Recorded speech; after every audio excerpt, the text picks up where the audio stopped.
সরাসরি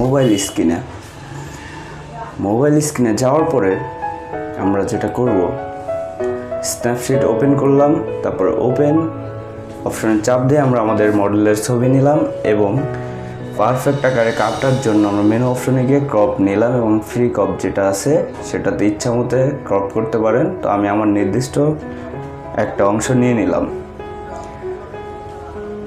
তারপর একটু জুম করে দেখুন, এই হচ্ছে প্রথম ছবির সাইজ। এখন আমরা লেন্স ব্লার করব। তার জন্য কি করতে হবে, দেখুন লেন্স ব্লার একটা অপশন আছে, যেখান থেকে আমরা ওই অপশনটা দেখতে পাচ্ছেন, এটা আমরা নিলাম। নেওয়ার পরে ব্লার করার জন্য এই অপশনটা নেব। পরে আমরা সামনের দিক বা পিছনের দিক যে কোনো একটা অংশ দুই পাশ থেকে চাপিয়ে নিলাম এবং ব্লার সাইজটা বাড়িয়ে দেব। দেখলেন কিভাবে বাড়াইতে হয়। স্ক্রিনে শুধুমাত্র একটু চাপ দিয়ে ধরে সামনের দিক নিয়ে গেলেই হয়ে যাবে। তারপরে আমরা যে কাজটি করব সেটা হচ্ছে এই অপশন থেকে ভিউ এডিট সিলেক্ট করে ব্রাশ টুলস নেব এবং কর্নারের যে চিহ্নটা দেখতে পাচ্ছেন ওইটাতে চাপ দিয়ে আমরা আমাদের মডেলের ফেসটা শুধু মুছব। ঘষাঘষি করলেই ঘষতে থাকুন, একটু ধীরে সুস্থে ঘষুন, দেখবেন ঠিক হয়ে যাবে। খেয়াল রাখবেন নিচের অংশটা যেন জিরো থাকে যখন মডেলের ফেস ঘষবেন। ঘষাঘষি শেষ হলে একটু ফাস্ট করে দিলাম।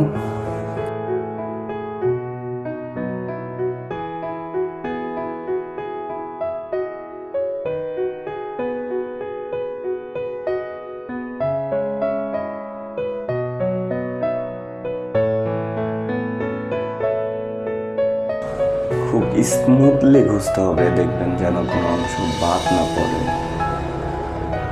আর বাদ হওয়া অংশটুকু আমরা পরে ঠিক করে নিব। মাথার অংশটুকু বাদ দেব, যেহেতু শুধু একটা কালার। নিচের অংশটা বাদ দিব, তাহলে আমাদের দেখতে প্রফেশনাল লাগবে ছবিটি। কর্নারে দেখলেন বাদ গেছে, আমি 100% করে দিয়ে ওগুলো ঠিক করে নিলাম।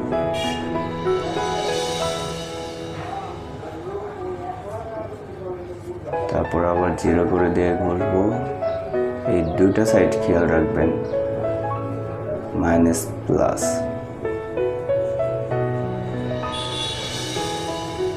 এখন মোটামুটি হয়ে গেল। আবার মেইন টুলসের থেকে আমরা একটু কালার করে নিব, যাতে অ্যাডজাস্ট করে ডিএসএলআর মতো দেখতে হয়। কালার করার জন্য ডিসপ্লের উপরে চাপ দিয়ে ধরে দুই পাশে একটু করলেই হয়ে যাবে, আর উপরের দিক স্লাইড করলে আরও অপশন দেখতে পারবেন।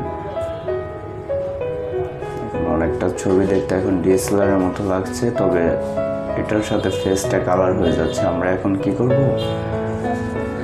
আমরা এখন ব্যাকগ্রাউন্ডটা কালার করে নিব। তার জন্য যেটা করতে হবে, আবার ওই অপশন থেকে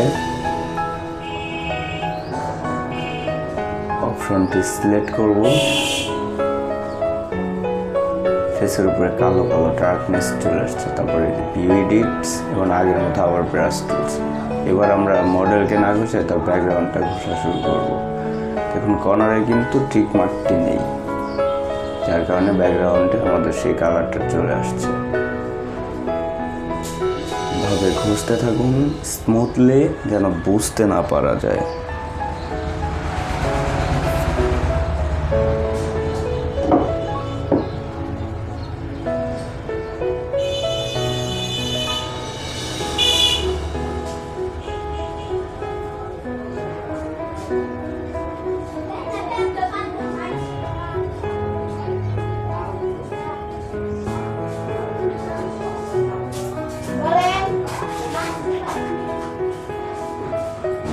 একটু কালার করে নিলাম।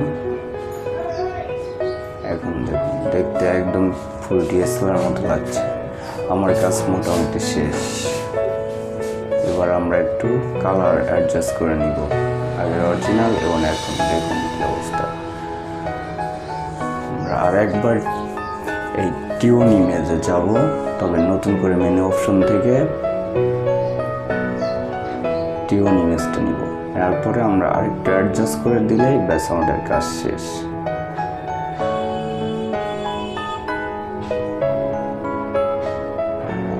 সামনের উপর চাপ দিয়ে এরকম অ্যাডজাস্ট করতে থাকুন। অন্য কালার নেওয়ার জন্য স্লাইড মুভ করে উপরের দিক টান দিন, দেখুন ঠিক হয়ে যাবে।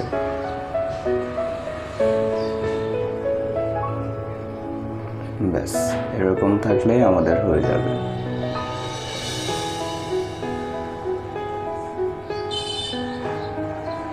আমাদের কাজ মোটামুটি কমপ্লিট। এবার দেখুন বোঝাই যাচ্ছে না, তারপরে এক্সপোর্ট অপশনে গিয়ে এক্সপোর্ট করে নিন।